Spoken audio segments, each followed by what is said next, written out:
MES ಸಂಘಟನೆಯನ್ನು ನಿಷೇಧಿಸುವಂತೆ ಆಗ್ರಹಿಸಿ ಬೆಳಗಾವಿಯಲ್ಲಿ ಎಂಇಎಸ್ ವಿರುದ್ಧ ಕನ್ನಡಿಗರ ರಣಕಾಳೆ ಮೊಳಗಿಸಿದ್ದಾರೆ. ಈ ಬಗ್ಗೆ ಬೆಳಗಾವಿಯಲ್ಲಿ ಮಾತನಾಡಿರುವ ವಾಟಾಳ್ ನಾಗರಾಜ್, ಸಿದ್ದರಾಮಯ್ಯನವರೇ, ನೀವು ಎಂಇಎಸ್ ನಿಷೇಧ ಮಾಡಲಿಲ್ಲ ಅಂದ್ರೆ ಬೆಳಗಾವಿಯಲ್ಲಿ ಅಧಿವೇಶನ ಮಾಡಲು ಬಿಡಲ್ಲ ಎಂದು ವಾಟಾಳ್ ನಾಗರಾಜ್ ಎಚ್ಚರಿಕೆ ನೀಡಿದ್ರು. ಬೆಳಗಾವಿ ರಾಜಕಾರಣಿಗಳು ಮತಕ್ಕಾಗಿ ಅಸ್ತಿತ್ವ ಮಾರಿಕೊಂಡಿದ್ದಾರೆ. ಬೆಳಗಾವಿಗೆ ಎಂಇಎಸ್ ಬೇಡ, ಅವರು ಹೊರಹೋಗಬೇಕು. ಮಾರ್ಚ್ 22ರಂದು ಅಖಂಡ ಕರ್ನಾಟಕ ಬಂದ್ ಮಾಡ್ತೀವಿ. ಎಂಇಎಸ್ ನಿಷೇಧ, ಮಹದಾಯಿ ಮೇಕೆದಾಟು ಯೋಜನೆಗಳು, ಉತ್ತರ ಕರ್ನಾಟಕ ಅಭಿವೃದ್ಧಿಗಾಗಿ ಕರ್ನಾಟಕ ಬಂದ್ ಮಾಡ್ತೀವಿ. ಮಾರ್ಚ್ 22ರಂದು ಬೆಳಗ್ಗೆ 6ರಿಂದ ಸಂಜೆ 6 ಗಂಟೆವರೆಗೂ ಬಂದ್. ನಮ್ಮ ಸರ್ಕಾರಿ ಬಸ್ ಕಂಡಕ್ಟರ್ಗೆ ಹೊಡೆದಿದ್ದು ಚಿಕ್ಕ ವಿಷಯವಲ್ಲ. ಈ ಪ್ರಕರಣದ ಬಗ್ಗೆ ಅತ್ಯಂತ ಗಂಭೀರವಾಗಿ ಚಿಂತನೆ ಮಾಡಬೇಕು.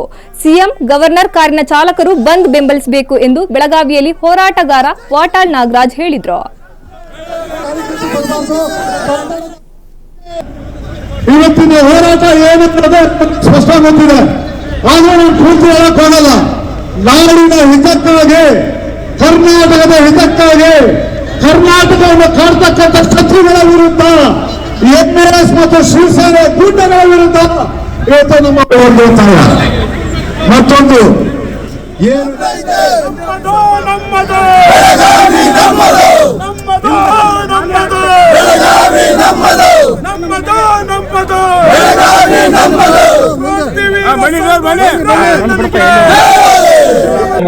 ನಿಮ್ಮ ಗಡಿ ಭಾಗದಲ್ಲಿ ತಾವು ಮಾಧ್ಯಮದ ಮೂಲಕ ಕನ್ನಡಿಗರಿಗೆ ಕೊಡ್ತಾ ಇರತಕ್ಕಂತ ಬೆಂಬಲ ಇದು ಅಗಾಧವಾದ್ದು. ಬೆಳಗಾವಿಯಲ್ಲಿ ಏನಾಗ್ತದೆ ಅಂತ ಹೇಳಿ ಸರ್ಕಾರಕ್ಕೆ ಗೊತ್ತಿಲ್ಲ.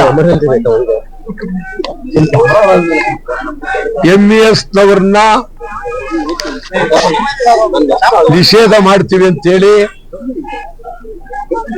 ಹಿಂದೆ ಇದ್ದಂತ ಬೊಮ್ಮಾಯಿ ಸರ್ಕಾರ ಭರವಸೆ ಕೊಟ್ಟಿದ್ರು, ಮಾಡಲಿಲ್ಲ.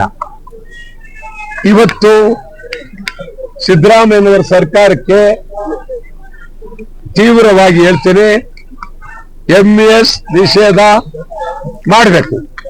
ನೀವು ಮಾಡಲಿಲ್ಲ ಅಂದ್ರೆ ಇಲ್ಲಿ ಮುಂದೊಂದು ಸಾರಿ ಅಧಿವೇಶನ ನಡೆಸೋದಕ್ಕೆ ಬಿಡೋದಿಲ್ಲ. ಮುಂದಿನ ಸಾರಿ ಬೆಳಗಾವಿಯಲ್ಲಿ ಅಧಿವೇಶನ ನಡೆಸೋದಕ್ಕೆ ಬಿಡೋದಿಲ್ಲ. ಸಿದ್ದರಾಮಯ್ಯನವರೇ, ನಿಮ್ ಬಗ್ಗೆ ನನಗೆ ಬಹಳ ಗೌರವ ಇದೆ.